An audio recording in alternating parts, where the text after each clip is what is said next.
So if our character is going to be opening their mouth and either talking, or we're going to be able to see inside, we want to have some sort of geometry inside the mouth. It doesn't need to be too complex or complicated, but we just want to block the light, and we want to have kind of some geometry back inside here.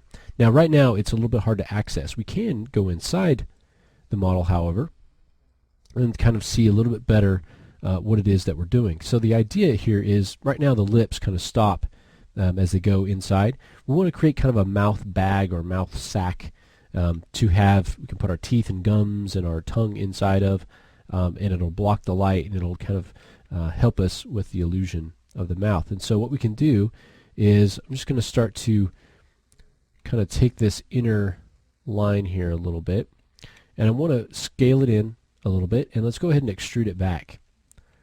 And you can come and extrude it back. If the model that you're using, if you can't really get inside it like this, you can also split your model in half and work on it that way. That's also another way to do it. Now as it starts to come in, we want to start to enlarge it. So you can come in here, maybe that first initial edge we need to scale up a little bit. We don't want to really affect the shape of the lips, but as this sac is formed inside, we want to start making it a little bit bigger, so it's kind of taking the opening of the mouth there. Now right now the width of the lip is a little bit too much, so we can go ahead and I think take this line, and let's go ahead and kind of make that a bit bigger, just so that that opening starts to get a bit bigger as well. We can start to take individual points and select those and kind of pull those up. Make sure that we get the corresponding points on the sides if we want it to remain symmetrical. And we can also start to normalize the shape from front to back, so we can start to scale it in the Z. And see, we can kind of get it that way. We can also come in here, kind of pull this maybe down, pull this one up a little bit, and start to turn this just into a more regular shape. So these points that were in the corners, we can kind of bring those down into a little bit better spot. Pull those out a little bit. Alright, just kind of smooth this mouth bag out as we go. Same thing up here where these points are kind of sticking up. Oops, let me grab these. You can get it selected here. And we'll go ahead and start to bring those down a little bit. Select these two and these two. And kind of pull those down a little bit as well. Okay, again we can kind of scale this down, move it back.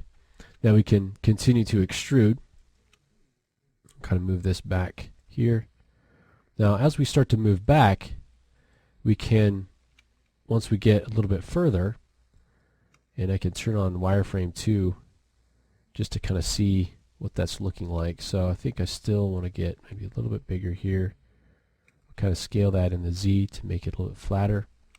Let's also begin just to rotate it a little bit. And I want to rotate it down kind of towards the neck.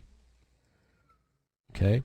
Now this one, oops, let's go ahead and do another extrude.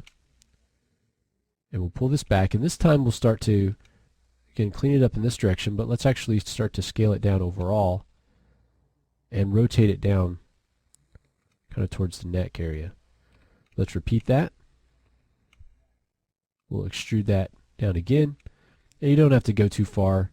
I just want to sort of close it off and I kind of head it down just so that when we're looking at it from the front, we can't really see down the hole if we get to a certain angle.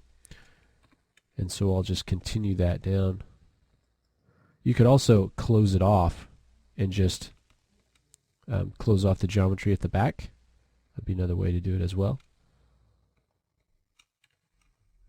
Okay, we're not trying to create any sort of complex anatomy for him to swallow anything, but we just want to be able to kind of close off that back end. And you can see here now we have geometry inside the mouth that we can use as we start to build the things like the teeth, if we're going to build teeth and gums and fit those inside here. We can tweak this a little bit, but we don't really have to do too much inside here because we're probably not going to see in here too much. We just want to get that indication of an interior geometry. Let's go ahead and delete our history for that.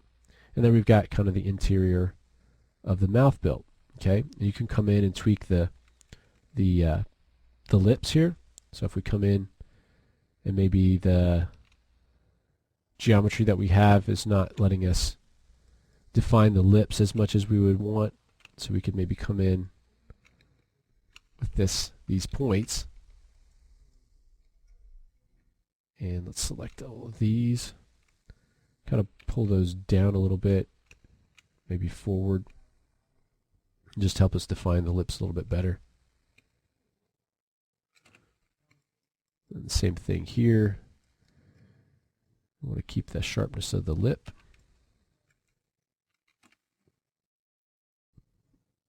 Come in and add a little bit of roundness to that. All right, so once we've got the interior of the mouth built, let's take a look in the next lesson at if we need to build teeth and gums, how we can do that. All right, so we'll go ahead and do that next.